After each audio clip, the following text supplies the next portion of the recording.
종교개혁가 마틴 루터는 이렇게 말했습니다. 기독교를 증명할 수 있는 것은 십자가밖에 없다. 그만큼 우리 그리스도인들에게 십자가는 참 의미가 큰데요. 사순절이 되면 더 그런 것 같습니다. 오늘은 함께 십자가를 묵상해 보겠습니다. 사순절 기념 십자가 전시회 소식 전해드립니다. 십자가. 우리 기독교인들에게는 너무나 친숙하면서도 때로는 한없이 눈물을 흘리게 하기도 마음을 뜨겁게 울리기도 하는 구원의 상징이죠. 하지만 너무 친숙하기에 때로는 무심코 지나가 버리기도 하는 그 십자가. 그 십자가 앞에 가만히 서서 묵상해 본 적 혹시 얼마나 되셨나요? 벚꽃이 흐드러지게 핀 따스한 봄날, 우리에게는 기억해야 할 것이 있습니다. 오늘은 바로 그것을 기억하고 묵상하러 갑니다. 사순절 기념 십자가 전시회입니다. 먼저 찾은 곳은 안산 꿈의 교회입니다. 꿈의 교회에서는 종교개혁 500주년을 맞는 올해 특히 사순절을 기념하며 세계 십자가 전시회를 진행하고 있습니다. 네, 목사님 이번 십자가 전시회의 취지에 대해서 조금 소개해 주시죠. 이번 십자가 전시회는요, 우리 기독교인들뿐만 아니라 안산에 있는 우리 시민들과 믿지 않는 사람들에게까지도 우리 십자가가 그냥 신앙적인 그런 상징으로만 다가가는 것이 아니라 교육적인 그리고 역사적인 예술적인 그런 가치가 있다는 것을 보여주기 위해서 이렇게 기획하게 됐습니다. 기독교 고유의 상징인 십자가. 하지만 십자가는 고대 국가에서도 종교적 상징으로 사용되며 종교적인 의미에서 더 나아가 거룩한 심벌로 여겨졌던 역사적인 가치를 가지고 있는데요. 더욱이 저마다 형태와 재료가 다르고 그 속에 담긴 가치도 다양하기 때문에 그 안에서 예술적인 미학도 발견할 수 있습니다. 교인들은 굉장히 반응이 좋고요.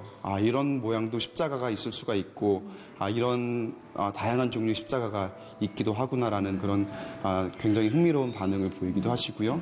또 믿지 않으시는 분들까지도 단체로까지 이렇게 관람을 오셔서 이렇게 보실 정도로 이번 전시는 기쁨, 구원, 평화, 긍휼, 고통, 생명, 위로, 고백 등의 주제로 분류되어 민족별 십자가, 다양한 주제별 십자가, 여러 가지 재료별 십자가, 다양한 모양별 십자가 등을 소개하고 있는데요.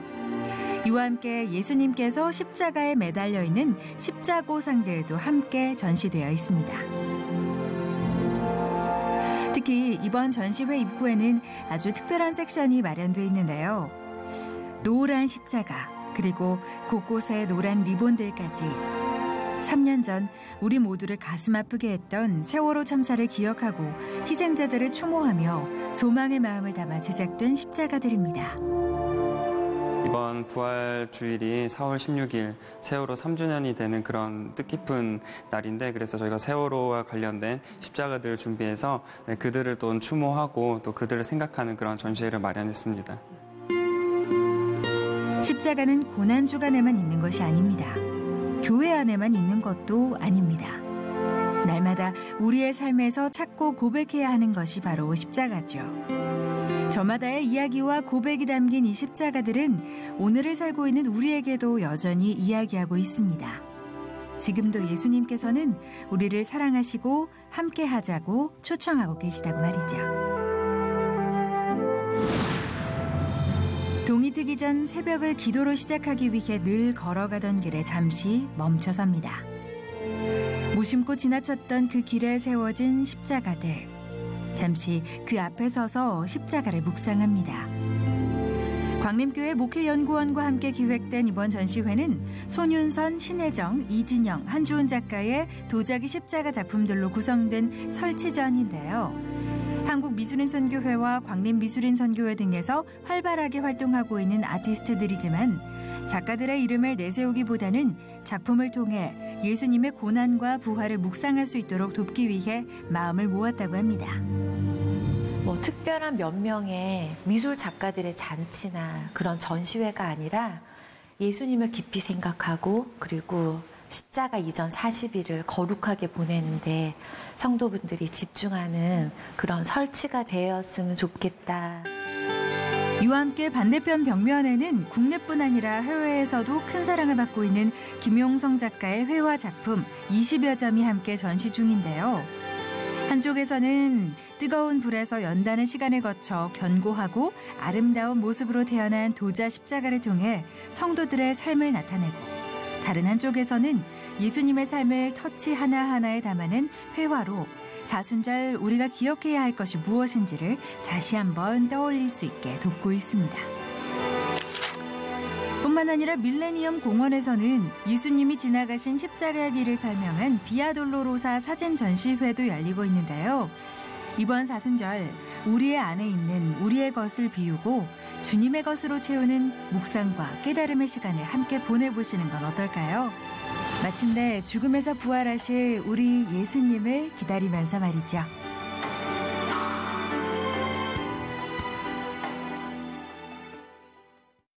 기독영화관 필름 포럼이 사순절을 보면 좋을 영화들을 선정해 소개했습니다. 이 영화들을 보면서 부활절을 기다려보는 것은 어떨까요? 이번 주에 개봉한 영화까지 함께 소개해드립니다. 첫 번째 영화는 마틴 스콜세지 감독이 메가폰을 잡은 사일런스입니다. 얼마 전 개봉해 문화산책에서도 소개해드린 바 있죠. 사일런스는 17세기 일본의 천주교 박해를 다룬 엔도 슈사쿠의 침묵을 원작으로 실종된 스승을 찾고 복음을 전파하기 위해 목숨을 걸고 일본으로 떠난 선교사 2명의 실화를 담고 있습니다. 고통의 순간에 하나님은 어디에 계시는가? 가장 오랫동안 이어져 온 기독교의 논제이기도 한 이 질문을 통해 진정한 믿음이란 무엇인지를 함께 고민해보면 좋겠습니다.